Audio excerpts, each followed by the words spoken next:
Earlier in the week, it seemed like a foregone conclusion that the Vikings would lose assistant to the regional general manager, George Paton, to the Cleveland Browns, where Kevin Stefanski's worked with George Paton for 13 plus years, got the head coaching job in Cleveland, just moving all the way down there, second interviews, all of that stuff. But on Friday, George Paton pulled his name from consideration, just pulled out. It's like, no big deal. Yoink, I'm out of here. And there's a couple things in play here.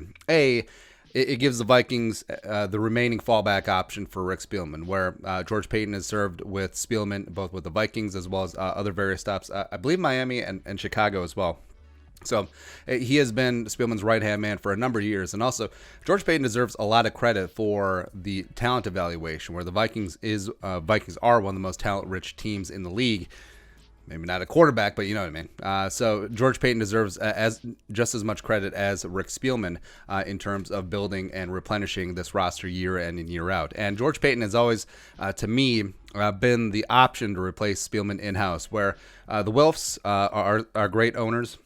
And also they like continuity. So in terms of blowing up a front office, I think they would much prefer if Spielman did have to go, if he did have to be the sacrificial lamb, that George Paton would be the guy to step up and move into that job. And with Paton, he's a family guy who's been around the Twin Cities now for the better part of 2 decades. So the fact that he gets to stay in place with a great organization, Vikings have a great front office, great ownership, and I think he also sees the writing on the wall that, hey, maybe Rick Spielman may not be long for this job. It could be a reason why he's turned down offers to interview for other jobs before, namely the New York Jets, but we know how a mess that the Jets are. So that's why it was a little surprising that Paton took the interview with the Browns, given the way that their owner hierarchy is very odd, where Paul DePodesta, pulling the strings in there. Jimmy Haslam is a bit of a not great owner, we shall say, but I think it may be just more of a favor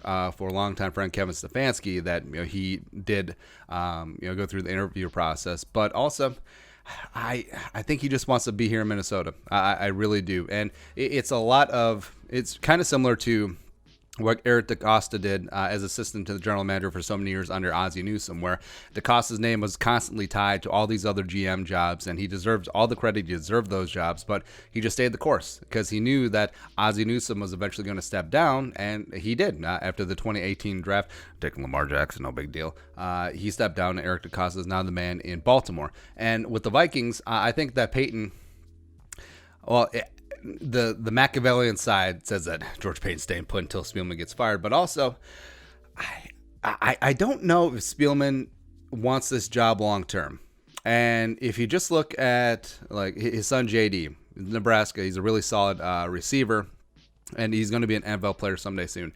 I could see a world where Spielman sort of plateaued here with the Vikings. Maybe the Kirk Cousins contract works out, maybe it doesn't, and then he's like, you know what?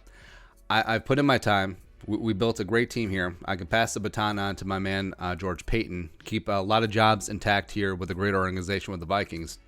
Then I can just be a fan. I can watch my son, JD, maybe playing for the Vikings as a wide receiver 3, by the way, or just going on the road. Like his son, JD, is drafted by the Dolphins, and then Rick goes back down to Miami and lives a good life, watching his son play some ball and not having the stress of constantly having to evaluate and select players and throw a ton of money at Kirk Cousins. I don't know. But just spitballing there. Either way, this is a big win for the Vikings because you saw from the artwork, like we were resigned that George Paton was going to get the Cleveland Browns job. But we're lucky that he decided to pull his name from consideration. Maybe he wasn't going to get the job anyway. I don't really know. Who knows with the Browns? They're kind of dumb. Although the Stefanski hire was great. But the fact that George Paton is still at TCO Performance Center Bar and Grill, only good news for the Purple. All right, your thoughts. Let us know in the comment section below. Also, subscribe for daily Vikings takes. You want to support the work, pull us up in the Venmo. Plus, give us a follow on social media as well. But until next time, Skol, production value.